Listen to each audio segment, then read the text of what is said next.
Oh, my desire, Ru. I want to ask my healer. Ridiya যেন এক ঘোরের মধ্যে ডুবে যাচ্ছে। মাথার মধ্যে সবকিছু যেন ব্লক হয়ে যাচ্ছে। কানের প্রশস্ত শরীরের ভার হৃদয়ের উপর যেন মিশে যাচ্ছে। কানের ঠোঁটের মিষ্টি কামড় ছড়িয়ে পড়ছে হৃদয়ের কানের পাশে, হৃদয়ের গলায়। হঠাৎ কায়ান হৃদয়ের গলা থেকে মুখ সরিয়ে তীব্র ঝাঁকুনির মতো সোজা হয়ে দাঁড়িয়ে পড়ল। তার চোখে অপরিসীম উন্মাদনার নেশা, ঠোঁট ভেজা, ফেলতে থাকা ভারী নিঃশ্বাস।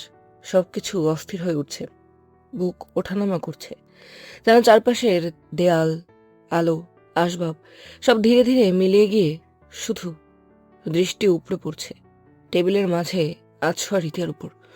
কায়নের এরম হৃদয়ের উপর থেকে উঠে যায়। হৃদয়া ধীরে ধীরে ভেজা চোখে মেলে তাকালো। হুডির ফাঁক দিয়ে গলায় উকি মারছে অজস্র কায়নের দেওয়া চিহ্ন, যেন প্রতিটি চিহ্ন তার অদৃশ্য আধিপত্যের সাক্ষী। হৃদয়ার বাদামি রঙের চুলগুলো টেবিলের চারিদিকে ছড়িয়ে আছে, অগোছালো, ক্লান্ত, তবুও অদ্ভুতভাবে মোহময় দৃশ্য তৈরি করছে। সেই দৃশ্য যেন কায়নের সমস্ত দৃঢ়তাকে নষ্ট করে দেয়। এরপর এমন এক মায়াবী করুণ দৃষ্টি দিয়ে কায়নের দিকে তাকালো যে নিজের থেকে দূরে সরানোর সাহস নেই কায়নের। মুহূর্তেই কায়ন নিজেই অবচেতনভাবে হৃদয়ার হুডে উঠে যাওয়া উন্মুক্ত কোমর ধরে নিজের কোলে এমনভাবে উঠিয়ে নিল যেন দুনিয়াতে আর কিছু নেই। না চাইতেও হৃদয়ার পা জড়িয়ে ধরল কায়নের কোমর। তার শরীরের প্রতিরোধ আছে, কিন্তু মন টলছে। হৃদয়াকে নিজের সঙ্গে মিশিয়ে তার চুলের মধ্যে হাত গুজে নিজের কপালের সঙ্গে হৃদয়ার কপাল মিশিয়ে হাঁপাতে হাঁপাতে কাপা কণ্ঠে ভুলে উঠল, এভাবে দূরে ঠেলবে কিভাবে, রু? যখন তোর প্রতিটা নিঃশ্বাসে আমি দাবি রেখে যাচ্ছে। এই কথায় যেন হৃদয়ের রাগ, বেদনা আর অপমান সব এক হয়ে গলায় দলা পাকিয়ে ওঠে। হৃদয়া কায়ানের দুঃখাতে হাত রেখে কাতর কণ্ঠে বলে উঠল, দাবি রাখা বড়ই সহজ, তবে দাবি মানাও ও মেনে নেয়া বড়ই কঠিন। হৃদয়ের কথা শেষ হতেই কায়ান দাঁতে দাঁত পিষে কঠিন স্বরে বলে উঠল, দাবি যখন রেখেছি তখন মানতেও পারবো আর মানাতেও পারবো। হৃদয়া কিছু বলতে যাবে, কিন্তু তার আগেই কায়ান হৃদয়াকে কোলে করে নিয়ে গেল সিকিউরিটি কন্ট্রোল রুমে, যেখানে যেতেই হৃদয়ের চোখে ফুটে উঠল অজস্র ছোট মনিটর আর একপাশের দেয়াল জুড়ে বড় মনিটর। দুজনে নিঃশ্বাস মিলিয়ে এক অদ্ভুত উত্তেজনার জগৎ তৈরি করল। আর একপাশে কাচের স্ক্রিনের উপর লাল, নীল, সবুজ বিন্দু জ্বলে উঠছে ওভারঅল লোকেটরে। হৃদয়ের চোখ জ্বলছে। সে একটু অবাক হয়ে কায়নের দিকে তাকিয়ে বলে উঠল, এটা কোথায়? কায়ন হৃদয়াকে নিউমেরিক কিপ্যাড কাউন্টারে বসিয়ে দিল। এরপর হৃদয়ের দু পায়ের মাঝে দাঁড়িয়ে পড়ল কায়ন। এক হাত গুজে দিল হৃদয়ের চুলে, আর এক হাত চলে গেল হৃদয়ের কোমরে। হৃদয়ের ঠোঁটের কাছে ঠোঁট নিয়ে ফিসফিস করে বলে উঠল, আরেক দুনিয়া, যে দুনিয়াকে আমি আমার দুনিয়া দেখাতে চাই। এই বলেই পাশে এক বাটন প্রেস করতেই সব মনিটরে ভেসে উঠল তাদের এই মুহূর্ত। সব স্ক্রিনে দেখা যাচ্ছে হৃদয় পা ঝুলিয়ে বসে আছে পিঠে, আর কায়ন তাকে দাবি করার মতো আঁকড়ে আছে। কায়নের নিঃশ্বাসের তাপে আঁকড়ে ধরে প্রতিটি দাগ মনে করিয়ে দিচ্ছে যে এই মুহূর্ত শুধু তাদেরই রাজত্ব। এরপর কায়ান আরেক স্ক্রিনের দিকে তাকিয়ে বলে উঠল, play a Bengali song for my রু। হৃদয় একভাবে কায়নের দিকে তাকিয়ে বলে উঠল, এসব কেন করছেন? কিন্তু জবাব দিল না। উন্মাদনার নেশায় মাতানো মন নিয়ে আবারও নিজের ঠোঁট জোড়া বসিয়ে দিল হৃদয়ের ঠোঁটের উপর। তৎক্ষণাৎ পুরো রুমের মধ্যে গান বেজে উঠল। গানের সঙ্গে সঙ্গে গায়নের উন্মাদনাও যেন তাল মিলিয়ে চলছে। গায়নের হাতের ঠোঁটের নীরব দাবি, নীরব স্পর্শে জড়ানো হৃদয়, সবকিছু মিলিয়ে এই মুহূর্তে হৃদয়ের মনে হলো সময় থমকে গেছে। গায়নের ঠোঁটের ভেজা চুমুতে আবারও হৃদয়ের দম বন্ধ হয়ে আসছে। হঠাৎ এক অনুভূতিতে হৃদয়ের চোখ বড় বড় হয়ে গেল। তুই ওর অজান্তেই কাঁদতে লাগলো। হৃদয়ের চোখে ভেসে উঠল বিস্ময়, ধৈর্যহীন উত্তেজনা। মনের ভেতর ভরে উঠল মিশ্র অনুভূতির ঝড়।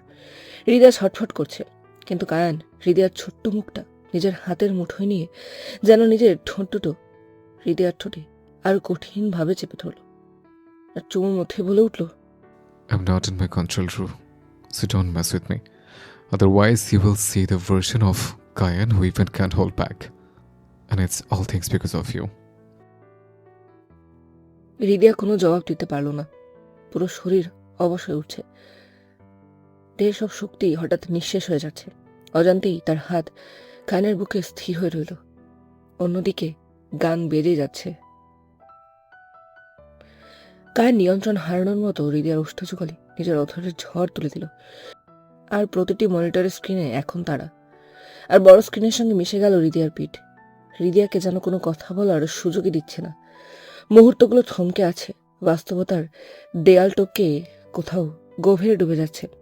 গানের ঘন উন্মাদনা দু চোখের খেলায় যেন পুরো রুম ভেসে উঠল।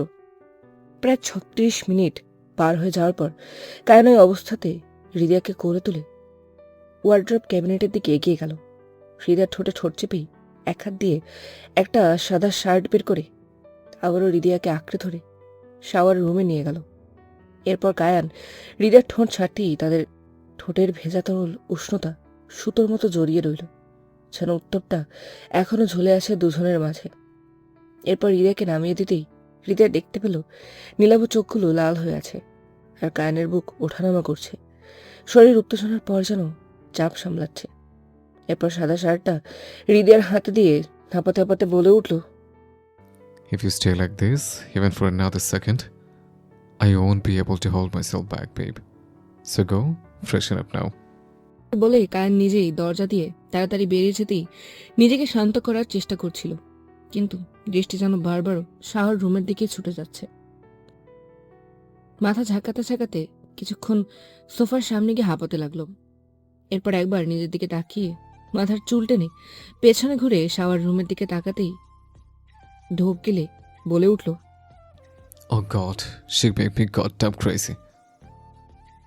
এরপর একটা কুশন বুকের মধ্যে নিয়ে সিলিংয়ের দিকে তাকিয়ে ঠোঁটের কোণে আঙুল ছুঁয়ে সেই হাতটাই উপরের দিকে করে হাতের দিকে তাকাতে তাকাতে ঠোঁটের কোণে হাসি টেনে বলে উঠল।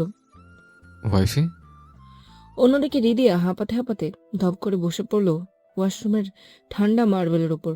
হাত চলে গেল ঠোঁটে, কিন্তু হাত ঠোঁটে নিতে গিয়ে পিছিয়ে গেল। ঠোঁট যেন এখনো জ্বলছে। বুক কেঁপে উঠল, হাত কাঁপছে, চোখের কোণ বেয়ে নিঃশব্দে বয়ে পড়ছে পানি।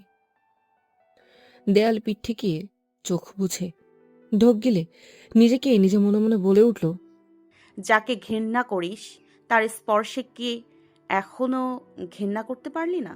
তার স্পর্শকে এখনো ঘৃণা করতে পারলি না? নাটকেও তো নিজের অনুভূতি লুকোতে পারলি না। এত কিছুর পরেও আবারও তার স্পর্শে দুর্বল হয়ে গেলি। নিজেকেও কি ওই মেয়ের মতোই বানাতে চাস? নিজেও কি ওই মেয়ের মতো হসপিটালের বেডে দেখতে চাস?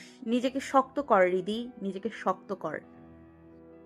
এরপর কাঁপতে থাকা হাতে নিজের জিন্স প্যান্টের পেছন থেকে ফোন বের করে মেসেজ টাইপ করতে করতে চোখে জল জমে উঠল। আপনার বোনের মতো অবস্থা আমি নিজের করতে চাই না। যেই কারণে তার এরকম অবস্থা, তাকে আমি কাল ঠিক আটকাবো। মেসেজ পাঠানোর পর রীতি আবারও চোখ বন্ধ করলো। পাথর চাপা নীরবতায় যেন নিজেকে ডুবিয়ে নিতে চাইছে। ইস্তাম্বুল এমন এক শহর যার দিন আর রাতের মাঝে যেন গভীর ফারাক। দিনভর ব্যস্ততা, হট্টগোল, মানুষের দৌড়ঝাঁপে ভরা শহরটা রাত ঘনালেই বদলে যায় অদ্ভুত মায়াবী ঢঙে। বসফরাসের কালো জলে শহরের আলো ভেঙে ভেঙে তরঙ্গ ছুঁয়ে ঝিলমিল করে। দূরের মসজিদের মিনার ভেদ করে আজানের সুর ভেসে আসে। নরম সমুদ্র বাতাসের সঙ্গে মিশে লবণাক্ত গন্ধ।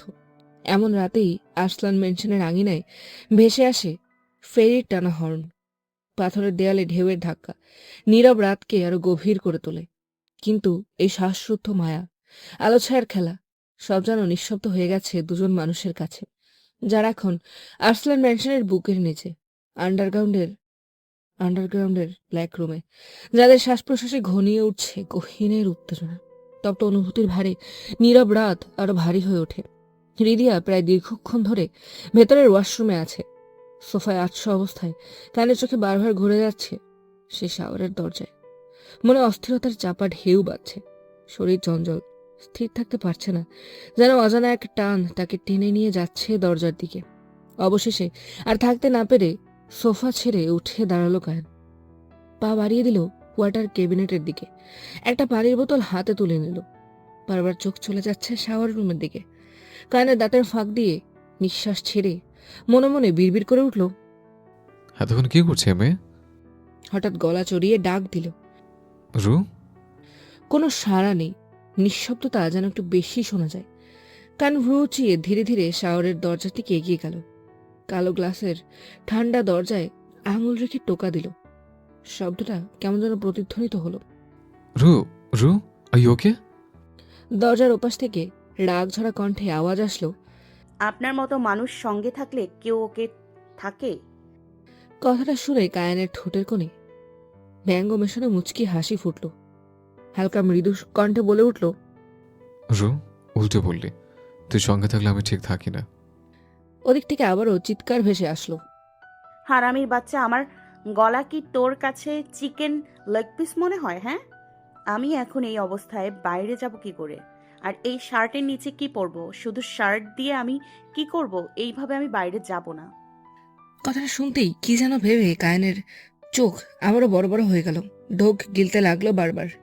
এবার কিছুক্ষণ চুপ করে গলা খাঁকড়ে দিয়ে আবারও নিজের দিকে তাকিয়ে চোখ মুখ কুচকে কাপা কণ্ঠে বলে উঠল, আমার শার্ট তোমার নিয়ে ছাড়িয়ে যাবে।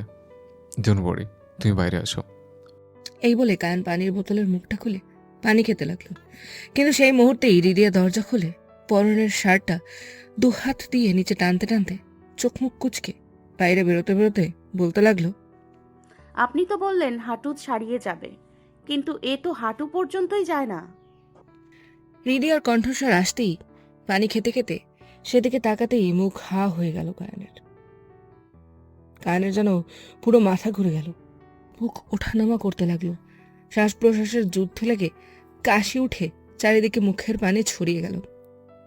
কায়ানের সাদা শার্টটা ঝুলছে রিদিয়ার হাঁটুর উপর পর্যন্ত। রিদিয়ার ভরসা পাগুলো উন্মুক্ত হয়ে আছে। শার্টের প্রথম বোতাম খোলা, কলার বনে নিজের দেওয়া চিহ্নগুলো স্পষ্ট। বাদামি খোলা চুলে ঢেউ খেলে আছে। কান থমেরে দাঁড়িয়ে রইল। কিছুটা পানি গিয়ে পড়লো রিদিয়ার মুখে। হৃদয় হাত দিয়ে মুখ মুছতে মুছতে কানের দিকে চোখ বড় বড় করে গর্জে বলে উঠল, এক তো গলার এই অবস্থা, এখন আবার মুখের পানি আমার মুখে কুল্লা করছেন। আমি এই গলা নিয়ে কি করে সবার... রিদি আর কিছু বলতে পারল না। বাক্য শেষ হওয়ার আগেই কানের চোখে আগুনের ঝলক ফুটল।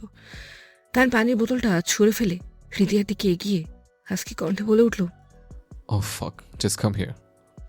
এই বলেই মুহূর্তেই কায়ন আবারও বাচ্চাদের মতো কোলে উঠিয়ে নিল হৃদিয়াকে। হৃদয় অবাক হয়ে গেল। আবারও তার পা জড়িয়ে নিল কায়নের কোমর। হৃদয় হতভম্ব হয়ে বলে উঠল, আরে আবার কি করছেন? কায়ন তাড়াতাড়ি হৃদয়কে সোফার উপর নিয়ে যেতে যেতে বলে উঠল, Fuck, Ru. Did you seriously walk out looking like that? একটু থেমে আবার বলল, Ru, weapon লাগবে না. You will kill me in that way. হৃদয় কায়নের চুল টেনে দাঁতে দাঁত পিষে বলে উঠল। নিজেই তো বললেন ডোন্ট ওয়ারি। এবার কায়ান হৃদয়ের দিকে নেশালো দৃষ্টিতে তাকিয়ে কর্কশ কণ্ঠে বলে উঠল, আমি কি জানতাম তুই আমাকে মারার প্ল্যান করেছিস? হৃদয়া কায়ানের দিকে তাকিয়ে কিছু বলতে যাবে, কিন্তু তার আগেই কায়ান হৃদয়াকে সোফায় বসাতে যাবে। ঠিক তখনই কায়ান হোঁচট খেয়ে হৃদয়াকে নিয়ে সোফার উপর পড়ে যায়। মুহূর্তেই কায়ানের হৃদয়ার চোখ বড় বড় হয়ে যায়। দুজনেরই শরীর হিমশীতল হয়ে উঠছে। শ্বাস টেনে গলার নীল শিরা ভাসতে লাগলো। হৃদয়ার পাজোড়া এমনভাবে জড়িয়ে আছে কায়ানের কোমর, আর কান গলে আছে দুই উড়ুর মাঝে। হৃদয়ার কণ্ঠ যেন শুকিয়ে আসছে। হৃদয়া কায়নের দিকে তাকিয়ে মনে মনে বলে উঠল, আমাকে এত অপমান করার পরেও আমি আপনার প্রতি নিজের দুর্বলতা কমাতে পারছি না। আমার নিজের ওপর হাসি আসছে। যেই লোকটা কিনা কিছুক্ষণ আগেই নিজের হবু স্ত্রীর সঙ্গে ঘনিষ্ঠ মুহূর্ত কাটিয়ে আসলো, এখন তাকেই আমি নিজেকে স্পর্শ করতে দিচ্ছি। যার জন্য একটা মেয়ের জীবন নষ্ট হয়ে গেছে, আমি তাকেই এখন জড়িয়ে আছি। তবে আমি নিজেকে ভাঙতে দিব না আপনার হাতে, আমি যতই আপনার স্পর্শে দুর্বল হই না কেন। হৃদয় নিজের ভাবনাকে ডুবিয়ে দিয়ে কায়নের সোয়েট শার্ট দুহাতে আঁকড়ে ধরে নিজের আরো কাছে টেনে কাপা কাপা কণ্ঠে বলে উঠল, আমি তো আপনাকে সহ্য করতে পারি না, তবু এত কাছে কেন আসেন? হৃদয় এরকম কাছে টানায় কায়না নিজেকে সামলাতে না পেরে এখন 1 ইঞ্চিও ফাঁক নেই তাদের মধ্যে। হৃদয়ের কলার বোনের দিকে একবার তাকিয়ে হৃদয়ের চোখের দিকে তাকিয়ে ধীরে কণ্ঠে বলে উঠল, তোমার গলায় নির্জনতার চিহ্ন দেখে তোমার মনে হয় তুমি আমি সহ্য করতে পারো না। আপনার আমার সম্পর্ক অনেক জটিল। এই সম্পর্ক নিষিদ্ধ। আমি অন্য কারোর বাগদত্তা। আমায় এভাবে ছোবেন না প্লিজ। হৃদয়ের কথা শোনা মাত্রই কায়নের নীলাভ চোখের রং লাল হয়ে উঠল। সে গম্ভীর কণ্ঠে বলে উঠল, নিষিদ্ধ ওয়ার্ড আমার ডিকশনারিতে নেই। আর কি বললি? বাগদত্তা। একবারে এই কথা বলে জিব্বা টেনে ছিঁড়ে ফেলবো। হৃদয়াও চোখে রাগ জমিয়ে বলে উঠল, আপনি কে বলার? সব কিছু। কানে গলা শুনতেই হৃদয়া ভাবতে লাগলো মার্সেলের দেখানো ভিডিওগুলো। আবারও নিজের সঙ্গে নিজে বলে উঠল, এলিফকেও নিশ্চয়ই এসব বলেই তার জীবনটা নষ্ট করেছে। সত্যিটা না জানলে হয়তো আমিও এই জালে ফেসে যেতাম। তবে আর না, আমি আর ওই মেয়েটার জীবন নষ্ট হতে দিব না। এর মধ্যেই কায়নের পকেট থাকা ফোনটা বেজে উঠল, কিন্তু কায়ন ফোনটা রিসিভ করলো না। সে হৃদয়ার দিকে একভাবে তাকিয়ে আছে, কিন্তু কায়নের ফোন আবারও বেজে উঠল। সে এখনও হৃদয়ার উপরেই রয়েছে। এবার বিরক্ত হয়ে পকেট থেকে ফোন বের করে দাঁতে দাঁত পিষে বলে উঠল। What's the problem, Christian? ওপাশ থেকে ক্রিশ্চিয়ান কিছু বলতেই কায়নের ভ্রু উঁচু হয়ে গেল। মুখটা অবাক চাহনি করে বলে উঠল। ডেট 5 দিন পরে ছিল না? ওপাশ থেকে ক্রিশ্চিয়ান কিছু বলতেই কায়ন দীর্ঘ নিঃশ্বাস ছেড়ে বলে উঠল, alright, I'll arrive tomorrow. I will meet her. কথাটা শুনতেই হৃদয়া মনে মনে বলে উঠল, ও তাহলে মার্সেলও কথা বলা সত্যি। তাহলে সত্যিই কাল ওই লোকটা এলিফের সঙ্গে দেখা করতে যাবে। মানুষ কতটা নীচ হতে পারে আপনাকে না দেখলে জানতাম না মিস্টার কায়ান। এরপর কায়নের কথা বলা শেষ হয়ে গেলে ফোনটা পাশে টি টেবিলে রেখে দিয়ে হৃদয়াকে এক রহস্য ভরা নজরে তাকিয়ে দেখতে থাকে। কান ভ্রু উঁচু করে তাকিয়ে বলল, What happened? হৃদয়া কায়নের দিকে একই চাহনি দিয়ে বলে উঠল, একটু আগে আমায় কি যেন বললেন? আপনি আমার সব কিছু, তবে আমি কি আপনার জন্য? কায়ন ঠোঁটের কোণে এক রাজ্যের হাসি টেনে বলে উঠল, এখন বলবো না, কাল আমার ইম্পর্টেন্ট মিটিং আছে। আমাকে মর্নিংয়ে বেরোতে হবে রু। Now I want to get up from you, নইলে I will lose my control. কায়ন এই বলে হৃদয়ের উপর থেকে উঠতে যাবে, তখন হৃদয়া বলে উঠল, তাহলে যেতে হবে না। ইটস ভেরি ইম্পর্টেন্ট রু, অনেক লস। কায়ন আর কিছু বলতে পারল না। তার আগেই হৃদয়া কায়নের সোয়েট শার্ট টেনে ধরে কায়নের ঠোঁটে ঠোঁট বসিয়ে দিল। চোখের ঝড় নামার আগেই তার ঠোঁট ছুঁয়ে গেল কায়নের ঠোঁটে।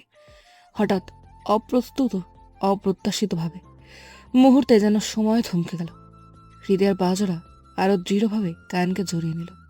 অহংকার, অভিমান, তীব্র আকাঙ্ক্ষা মিলেমিশে তৈরি করলো অদ্ভুত টান। কায়নের শরীর চমকে উঠল, সমস্ত স্নায়ু ঝাঁকুনি খেয়ে উঠল। চোখে মুখে ছায়ার মতো নেমে এলো অচেনা নেশা, যেন বাকি পৃথিবী হঠাৎ অদৃশ্য হয়ে গেছে। মুহূর্তেই কান চমকে উঠল। হৃদয় ঠোঁটের তীব্রতা থামছে না, আগুনে যেন ঘি ঢালার মতো অবস্থা। ধৈর্যের সব বাঁধ যেন মুহূর্তেই ভেঙে গেল। কানের ঠোঁট হৃদয়ের ঠোঁট থেকে একটু আলগা করে নেশা ভরা চোখ মুখ নিয়ে অবাক হয়ে বলে উঠল, you want me that much? কখনো কখনো চোখের ভাষা বুঝে নিতে হয়, যেগুলো শব্দে পরিণত করা কঠিন। কথাটা যেন বজ্রাঘাতের মতো নামলো কায়নের বুকের মধ্যে। তার শ্বাস ভারী হয়ে উঠল। গলার কাছে অ্যাডামস অ্যাপেল ওঠানামা করছে, ভেতরকার নিয়ন্ত্রণগুলো ভেঙে পড়ছে। অথচ হৃদয়ের চোখে ঝলসে উঠছে কোমলতার ছাপ। কায়নের শ্বাস ভারী, কাপা কণ্ঠে বলে উঠল, একটু থেমে আবারও বলে উঠল, If you want me that much, then I will not go anywhere, babe. But now, I want to test you a little more. Because you wake the beast, Rue. Don't worry, just a little more. কথাগুলোর সাথে সাথে ঘরটা ভারী হয়ে উঠল অনুভূতির তাপে। কথাটা বলতেই কায়নের হৃদয়ের পরনের শার্ট একটু উপরে উঠিয়ে উন্মুক্ত থায়ে নিজের হাতের ঝড় চালাতে চালাতে হৃদয়ের ঠোঁট নিজের ঠোঁটে ডুবিয়ে দিল। পাগলের মতো নিজের দাবি। আর হৃদয়া কায়নের গলায় দু হাতে জড়িয়ে চোখ বুঝে নিল, যেন নিজেকে কোনো আগুনেই পুড়তে দিচ্ছে। কায়ন এবার হৃদয়ার ঠোঁট ছেড়ে গলার কাছে আসতেই হৃদয়া নিঃশ্বাস ফেলতে ফেলতে বলে উঠল, আমার খুব ঘুম পাচ্ছে। কায়ন কথাটা শুনতেই থমকে গেল। ধীরে ধীরে হৃদয়ার গলায় মুখ ডুবিয়ে দিল, যেন নিঃশ্বাসে লুকিয়ে থাকা উত্তাপ শান্ত করতে চাইছে। নরম চুলে নাক বোলাতেই ভেসে এলো এক অদ্ভুত ঘ্রাণ। কানের ঠোঁটের কোণে টেনে উঠল অর্ধেক হাসি। চোখ তুলে তাকালো হৃদিয়ার দিকে। কোনো লুকোচুরি নেই, চোখে চোখ মিলল অব্যক্ত ভাষা। হৃদিয়ার বুক কেঁপে উঠল। সে কি ধরা পড়ে গেল? তার চোখের ছায়া, ঠোঁট খাপছে অল্প, শ্বাসের তালে অস্থিরতা বাড়ছে। কিন্তু পর মুহূর্তে কান হৃদিয়ার চুলে হাত বোলাতে বোলাতে কপালে চুমুক খেয়ে বলে উঠল। ডোন্ট ওয়ারি রু। হৃদয় শুধু তাকিয়ে রইল, চোখে প্রশ্ন, ভেতরে দ্বিধা, সব অনুভূতি যেন জমাট বাঁধা। এরপর কায়ান এক দীর্ঘ নিঃশ্বাস ছেড়ে আবারও হৃদয়ের গালে চুমু খেয়ে বলে উঠল। কাল সবকিছু বদলে যাবে রু। কথাটা শুনতেই হৃদয় বলে উঠল। কি বদলাবে? হৃদয়ের ওপর থেকে উঠে যেতে যেতে বলে উঠল। কাল জানতে পারবে। তুমি এখানে ঘুমাও, আমি তোমার রুমে দিয়ে আসবো। আমার কিছু কল করতে হবে। না, কেউ দেখে নেবে আমাকে রুমে ছাড়তে গেলে। হৃদয়ের কথা শেষ হতেই কায়ান একটু কাজ ঝাঁকিয়ে হেসে নিজের হাত দিয়ে হৃদয়ের চোখের পাতা বন্ধ করিয়ে হৃদয়ার কানের পাশে গিয়ে ফিসফিস করে বলে উঠল। Just sleep comfortably. After 2 days later, I won't let you sleep. মানে? Surprise ask. Just sleep. আক্স মানে? Nothing. You will learn. No sleep. এই বলে কায়ান কিছু মুহূর্ত পর সোফা ছেড়ে নিজের ফোনটা নিয়ে একটু দূরে গিয়ে ক্রিশ্চিয়ানের নাম্বারে কল দিয়ে ধীরে কণ্ঠে বলে উঠল। ক্রিস্টিয়ান, আমি মিসেস মার্টিনের সঙ্গে মিটিং করতে পারবো না কাল। কায়ানের কথা শেষ হতেই ওপাশ থেকে কিছু বলতেই কায়ান হৃদয়ার ঘুমন্ত চেহারার দিকে তাকিয়ে কপালে 2 আঙুল দিয়ে চেপে একটু হেসে আবার জবাব দিল। 3,000 কোটি কেন, 10,000 কোটি হলেও আমি কাল যেতে পারবো না। ওপাশ থেকে আরো চাপাচাপি শুরু হতেই কায়ানের চোখ লাল হয়ে উঠল হালকা রাগে। দাঁতে দাঁত চেপে বিরক্ত হয়ে ধীরে বলল। Don't make me shout. আমার দুনিয়া এই বলে ঘুমিয়ে আছে। কায়ান ফোন কেটে বিরক্ত হয়ে ফোনটা পকেটে ঢুকিয়ে নিল। ঘরের আলোয় হৃদয়ের ঘুমন্ত মুখ থেকে কানের ভেতর দিয়ে এক নরম শান্তি বয়ে গেল। হাসি টেনে এগিয়ে গেল ওয়ার্ড্রোপের দিকে। ওয়াক ইন ক্যাবিনেট খুলে একটা লং কোট বের করে আবারও হৃদয়ের দিকে এগিয়ে হৃদয়ের শরীরে কোটটা জড়িয়ে দিল। প্রায় ঘন্টাখানেক পর, রাত তখন 11:30, হৃদয়কে ঘুমন্ত অবস্থায় কোর্টে জড়ানো শরীরে কায়ান ব্রাইডাল স্টাইলে ম্যানশনের ড্রয়িং রুমের দিক থেকে নিয়ে যাচ্ছে। তখন স্টাফরা তাদের দিকে প্রশ্নসূচক দৃষ্টিতে তাকিয়ে আছে, কিন্তু কায়ানের এক দৃষ্টিতে তারা চোখ নামিয়ে নিল। হঠাৎ নিশাত বেগম রুম থেকে বেরিয়ে এলো। যেন এই দৃশ্য দেখে পায়ের নিচ থেকে মাটি সরে গেল। নিশাত বেগম চমকে উঠে মুখে হাত দিয়ে কানের দিকে তাকিয়ে বলে উঠল।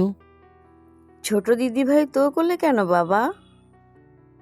কান একটু মুচকিয়ে হাসি টেনে ধীমে কণ্ঠে বলে উঠল। শশ, মাম্মা উঠে যাবে তো? আর কাল কিছু কথা বলবো, দেরি থেকো। ড্যাডকেও বলে দিও, এখন আমি অনেক টায়ার্ড।